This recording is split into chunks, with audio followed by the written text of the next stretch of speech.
what your country can do for you. There's a long back. It's going to be, I believe, the Giants Peppina, oh, you little mouse, so won't you go away? One ringy-dingy. Hand off to Griffin, cracks the middle, gets the 5. Touchdown, Ohio State. Oklahoma, where the wind comes sweeping down the plain. I'm interested to know, Gracie, who's your choice? Need you ask, George? Time now for spinning my dad's vinyl. Here with all his skips, scratches, and pops is my dad, Frank Vaccarello. Thanks, sweetie, and thank you for tuning in to episode 3 of Spinning My Dad's Vinyl. Well, I had no idea my dad had tonight's album selection in his collection. In fact, when I started researching it, I didn't even know an album like this even existed. And it really came as a complete surprise to me that my dad would have it in his collection, because I know that I would have played this a lot. The entire 14-minute first side is a special performance of one of the most popular pieces in music history. But we're going to start with the last cut of side 2. Hey,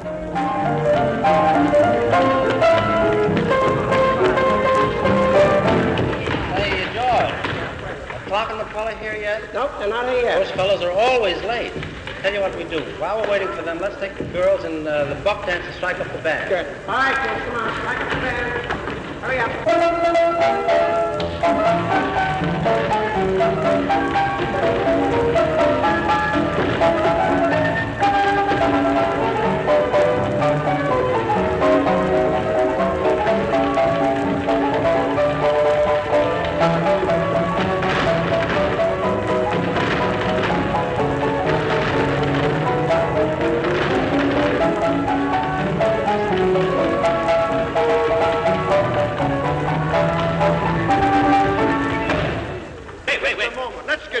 Let's get some work done. Say, where have you been? You boys are a half hour late. George, I was never late in my life. They've had to hold the show several times, but I've never been late.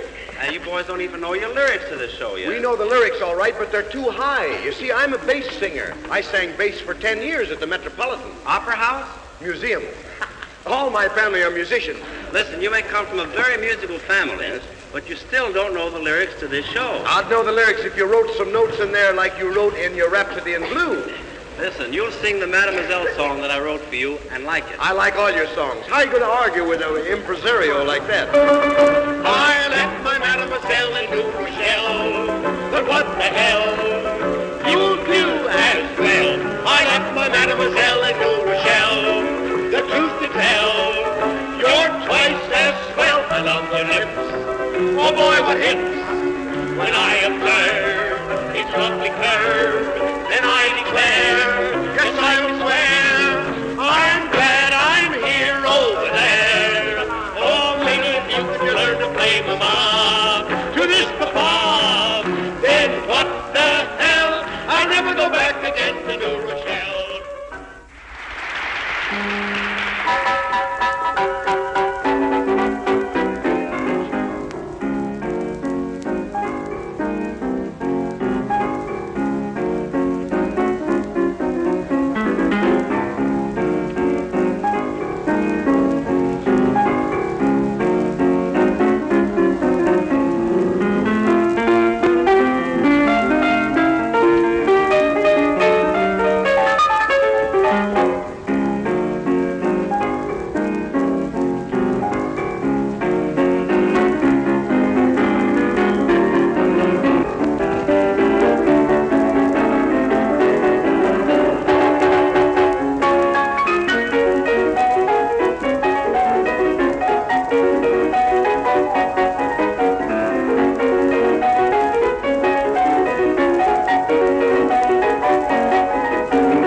There you have actually two different recordings that were sort of smashed together for this cut on the album. The first part of that was from a rehearsal of the Broadway musical Strike Up the Band, which opened in January of 1930. It was music composed by George and Ira Gershwin. You heard Gershwin at the piano there, along with the comics Bobby Clark and Paul McCullough. The recording techniques, whether acoustic or electrical, during the 20s and 30s left a good deal to be desired, but sound film recording was advanced for its day because of the imaginative perspicacity of Fox Movietone newsreel men. Two very exciting moments in the life of George Gershwin were preserved on sound film, and you just heard them, so let me explain what you heard. The first of these presents the sound and even the charged atmosphere of a Broadway show in its rehearsal stage. The show was Strike Up the Band, starring the comedy team of Clark and McCullough, which opened in New York on January 14, 1930, and proved to be the first of two Gershwin hit shows that year. The other was Girl Crazy, produced the following October. In December 1929, the Fox Movietone News cameras were set up in the theater to film an actual rehearsal of Strike Up the Band. It opens with George Gershwin at the piano playing a few bars of Hanging Around With You, after which he inquires of dance director George Hale of the absence of Clark and McCullough, who, like true comedians, are late for rehearsal. Gershwin then decides to rehearse the girls in a buck dance to the tune of Strike Up the Band, which is followed by the noisy arrival of the comedians. Gershwin and Clark exchange a few lines of banter, Gershwin proving himself to be a pretty adept straight man, by way of introduction to a rendition of Mademoiselle in New Rochelle by Clark and McCullough, with the composer at the piano. The fine lyrics to the song, as were all the lyrics in the show, are the work of Ira Gershwin. This recreation of a rehearsal is a wonderful, unique document in the sound of one of the theater's magical moments. And what a great pleasure it was to hear this and then read these liner notes and find out how really special this recording was. The other part of that tune that you heard was one of the most recorded and played songs in music history, especially in jazz. So I was surprised to read on the cover that this is the only known recording of George Gershwin playing his own tune, I Got Rhythm. One of Gershwin's own personal song favorites was I Got Rhythm, a song from the second hit of 1930, Girl Crazy. He included it among a group of songs published as George Gershwin's Songbook. He used it as the basis for a very interesting work for piano and orchestra, the I Got Rhythm Variations, which he dedicated to his brother Ira. In short, I Got Rhythm is practically a Gershwin trademark. So when the Fox cameras were set up to film the opening of the Manhattan Theater on August 5, 1931, among the celebrities present to mark the occasion was George Gershwin, whose contribution to the festivities was, naturally enough, a brilliant interpretation of I Got Rhythm. As was his custom at parties, Gershwin improvised bravura variations on the spot. It was indeed fortunate that sound cameras were able to record this impromptu performance for posterity. And absolutely, most everybody is familiar with the song, I Got Rhythm. Okay, let's talk about today's selection itself. It's the original performance. George Gershwin plays the Rhapsody in Blue. It's on the 20th Century Fox label. It was released in 1958, even though the music on it was recorded between 1920 and 1931. When I looked at the discog value, it was actually varied. It varied from 99 cents to $35, obviously depending on the condition. The median value was only about $4.97. Couldn't find it anywhere else. The only copy that I saw for sale was on Discogs. My dad's collection, the media is good, not quite good, a little bit of hissing. The sleeve is in poor condition, especially since he has one of his stamps on there. So I'm only going to value my dad's album at $1.50. So before we get to the main course tonight, let's hear music Gershwin did not write from a 1920 Broadway musical.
Left All Alone Again Blues, written by Jerome Kern for the 1920 Broadway musical The Night Boat. Okay, let's learn about today's artist. Geroge Gershwin, born Jacob Bruskin Gershowitz on September 26, 1898. He was an American composer, pianist, and painter whose compositions spanned both popular and classical genres. Among his best-known works are the orchestral compositions Rhapsody in Blue, An American in Paris, the songs Swanee and Fascinating Rhythm, the jazz standard I Got Rhythm, and the opera Porgy and Bess, which gave birth to the hit Summertime. He began his career as a song plugger. That's a piano player employed by department and music stores and song publishers in the early 20th century to promote and help sell new sheet music, which is how hits were advertised before good quality recordings were widely available.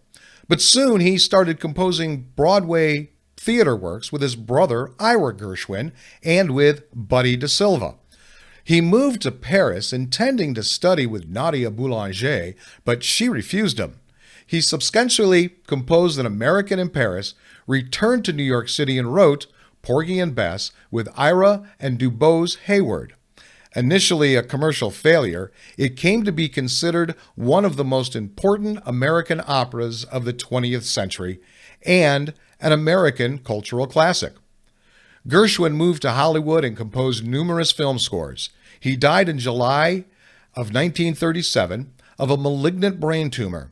His compositions have been adapted for use in film and television, with several becoming jazz standards, recorded and covered in many variations.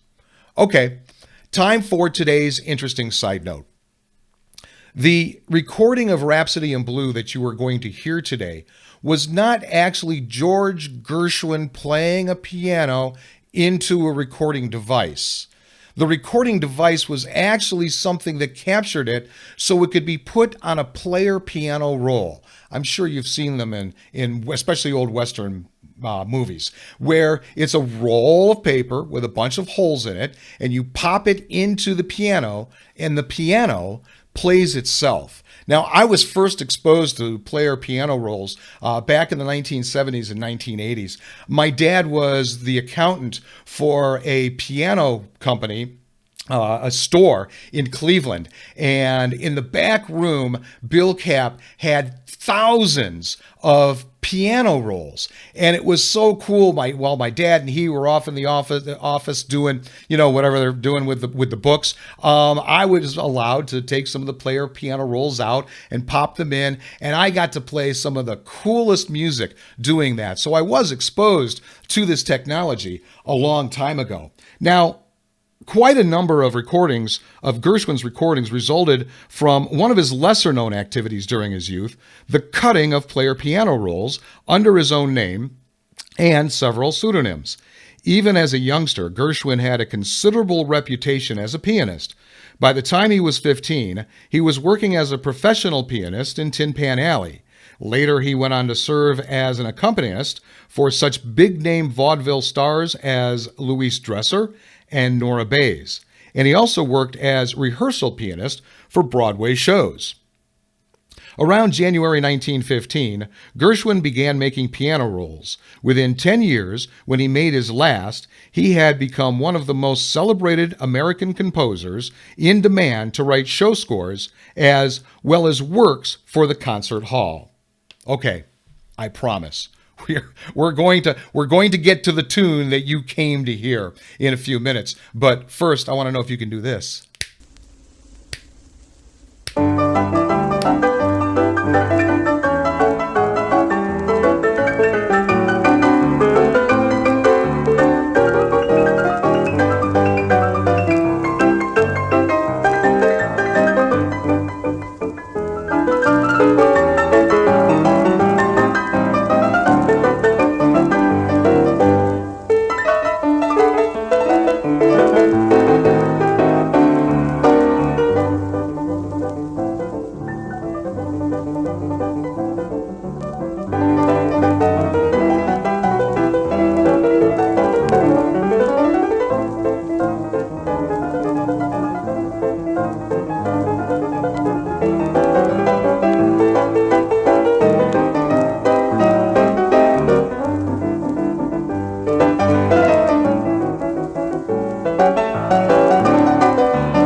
Just Snap Your Fingers at Care, which was recorded at the Greenwich Village Follies of 1920. Okay, let's talk about the song Rhapsody in Blue and its place in American music history. Rhapsody in Blue is a 1924 musical composition by the American composer Geroge Gershwin for solo piano and jazz band, which synthesizes elements of classical music with jazz-influenced effects. The composition was commissioned at the request of band leader Paul Whiteman. The piece received its premiere in the concert An Experiment in Modern Music, which was held on February 12, 1924. It was performed by Whiteman and his band, with Gershwin playing the piano. The work was orchestrated by Ferde Grofe several times, including the original 1924 scoring, the 1926 theater orchestra setting, and the 1942 symphony orchestra scoring.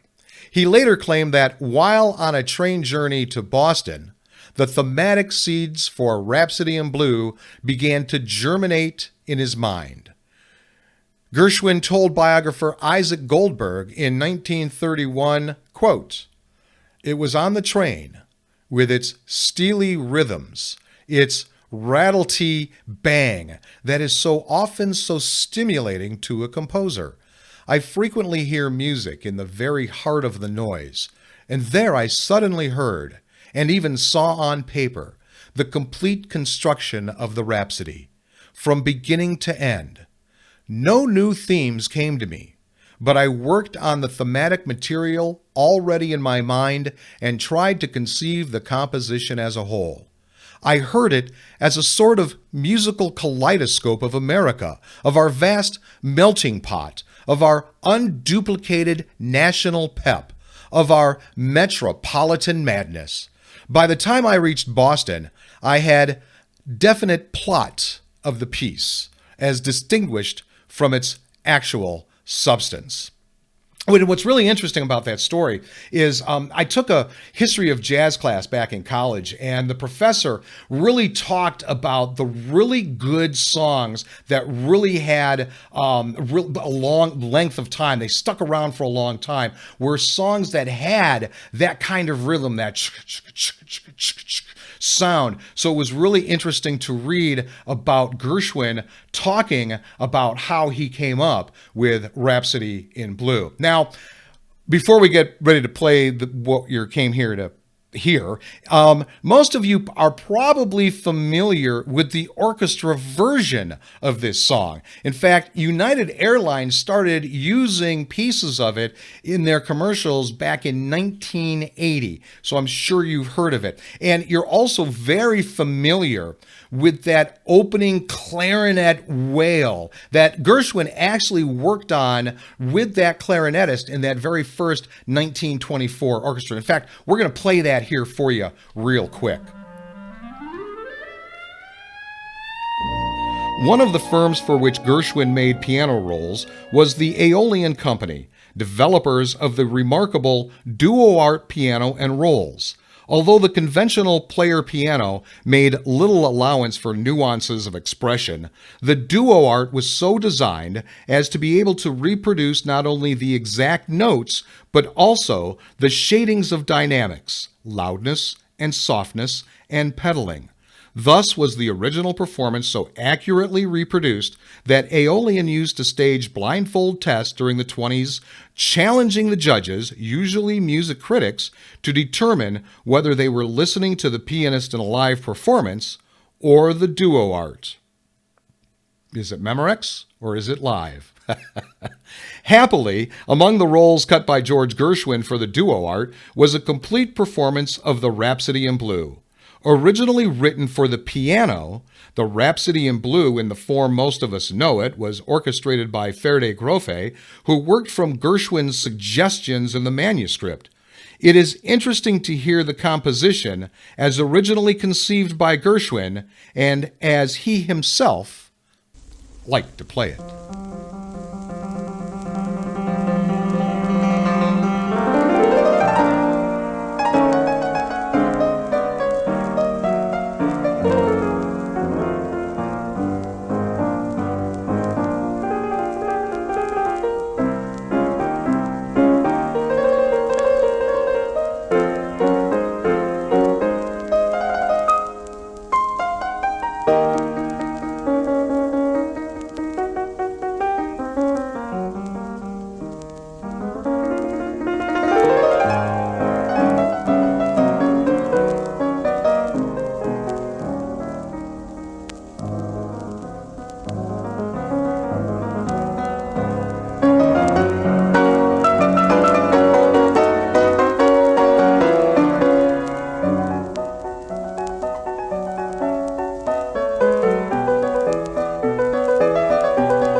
Rhapsody in Blue, performed by Geroge Gershwin, recorded to vinyl from a piano roll. Well, that was certainly a treat. From listening to that performance of one of the most famous pieces of music to listening to a couple other cuts, including I Got Rhythm, which even I've played in my lifetime. Okay, it was with high school marching band, but it still counts, right? And of course, remembering that time with my dad at Bill Cap Piano, listening to all of those piano rolls. So, thank you very much for listening to Volume 3, original performance of Rhapsody in Blue, however you were able to. If you want more information about this podcast, head over to spinningmydadsvinyl.com. I'll be back next week with all my skips, scratches, and pops for Volume 4, Harry James' Greatest Hits. Go with the flow, my friend.